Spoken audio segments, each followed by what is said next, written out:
భద్రాద్రి కొత్తగూడెం జిల్లా ఎస్పీ కార్యాలయంలో ఎస్పీ రోహిత్ రాజు విలేకరుల సమావేశంలో మాట్లాడుతూ భద్రాచలంలో పోలీసులు వాహన తనిఖీలు చేస్తుండగా ఒడిశా రాష్ట్రం మల్కాన్గిరి నుండి హైదరాబాద్ వెళ్ళు ఒక ప్రైవేట్ ట్రావెల్స్ చెందిన బస్సును తనిఖీ చేయగా సినీ ఫక్కీలో గంజాయిని ప్లాస్టిక్ ట్రేల అడుగు భాగం డోర్ మ్యాట్ల మధ్య భాగంలో తరలిస్తున్న హర్యానా ముఠాను భద్రాచలం పోలీసులు అరెస్ట్ చేసినట్లు ఎస్పీ తెలిపారు. పట్టుబడిన 4 క్వింటాల గంజాయి విలువ ₹1,00,00,000 ఉంటుందని, గంజాయిని అక్రమంగా తరలిస్తున్న వారంతా హర్యానా రాష్ట్రానికి చెందిన వారని, వారిలో మొత్తం 8 మందిని అరెస్ట్ చేయగా అందులో 3 మహిళలు ఉన్నట్లు ఎస్పీ రోహిత్ రాజు తెలిపారు.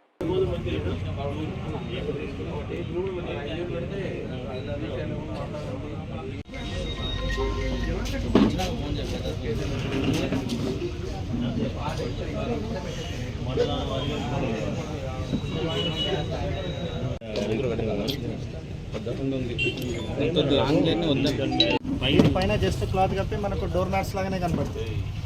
ఇవి కూడా మనకు ప్లాస్టిక్ ట్రేస్ ఆఫీస్లలో యూజ్ చేస్తాం కదా, సో ఇవన్నీ కూడా ప్రాపర్గా కట్ చేసి ఈ విధంగా పెట్టి దీంట్లో కాదన్న ఎక్కడ వస్తుంది అడ్డం ఇది చూడండి.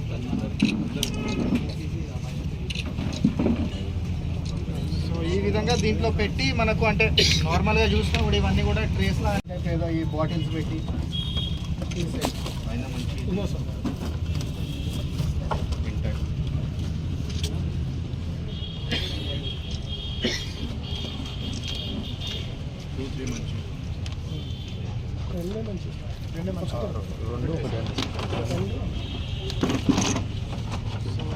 పుష్ప రేంజ్లో చేస్తున్నారు.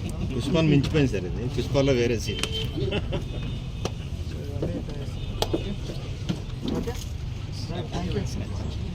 కూర్చొని తీసుకోవచ్చు కదా.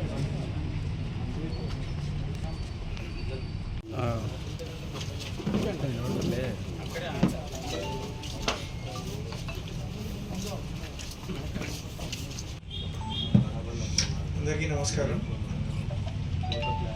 మనకు భద్రాచలం చెక్ పోస్ట్, భద్రాచలం సబ్ డివిజన్లో భద్రాచలం టౌన్ పోలీస్ స్టేషన్ లిమిట్స్లో మనకు నిన్న కలిమెల నుంచి ట్రాన్స్పోర్ట్ చేస్తున్న సుమారు 400 kgs, exactly 404 kgs of ganja seize చేయడం జరిగింది.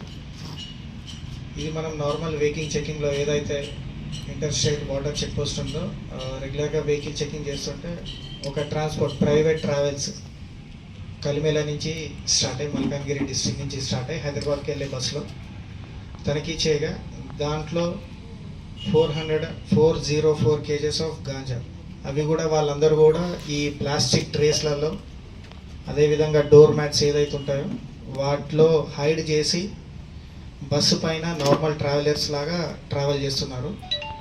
దాంట్లో అవన్నీ సీజ్ చేయడం జరిగింది. దీంతోపాటు దీంట్లో ఇన్వాల్వ్ అయిన 8 మంది ప్రయాణికులు, వీళ్ళందరూ కూడా హర్యానా రాష్ట్రానికి చెందిన వాళ్ళు. వీళ్ళందరూ కూడా ఈ బిజినెస్ అనే పేరు చెప్పి ఒరిస్సా ఆ అటవీ ప్రాంతంలోకి వెళ్ళి అక్కడ వీళ్ళకు సహకరిస్తున్న వ్యక్తుల పేర్లు బుజ్జి